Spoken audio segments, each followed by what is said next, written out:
উত্তরপ্রদেশে ফের এনকাউন্টার, পুলিশি অভিযানে খতম 4 দুষ্কৃতী। মাথার দাম ছিল 1 লক্ষ টাকা। খতম কাগ্গা গ্যাংয়ের আরশাদ। দুষ্কৃতীদের বিরুদ্ধে বড়সড় অভিযান উত্তরপ্রদেশ পুলিশের। সোমবার রাত 2:30 নাগাদ পুলিশ এবং দুষ্কৃতীদের গুলির লড়াইয়ে মৃত্যু হয়েছে কাগ্গা গ্যাংয়ের 4 সদস্যের। এই 4 কুখ্যাত অপরাধীর মধ্যে একজনের মাথার দাম ছিল 1 লক্ষ টাকা।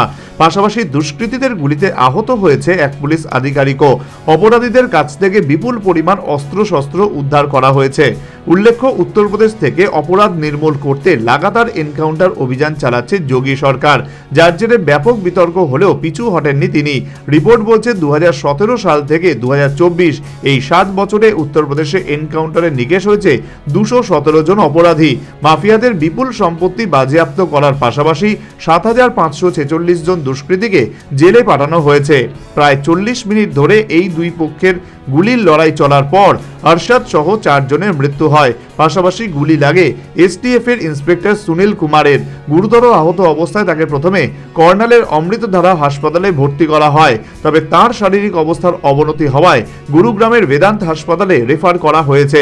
চিকিৎসাধীন রয়েছেন তিনি।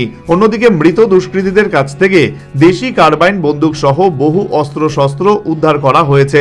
পুলিশ সূত্রে জানা গিয়েছে, দীর্ঘদিন ধরে এই গ্যাংয়ের অন্যতম সদস্য আরশাদকে খুঁজছিল পুলিশ। লুট, ডাকাতি, হত্যা সহ 1 ডজনের বেশি মামলা ছিল আরশাদের বিরুদ্ধে।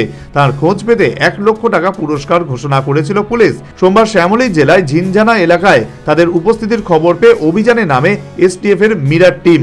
4 অপরাধী একটি গাড়িতে সওয়ার ছিল। তাদের গাড়ি আটকানো হলে পুলিশকে লক্ষ্য করে গুলি ছুঁড়তে শুরু করে দুষ্কৃতীরা।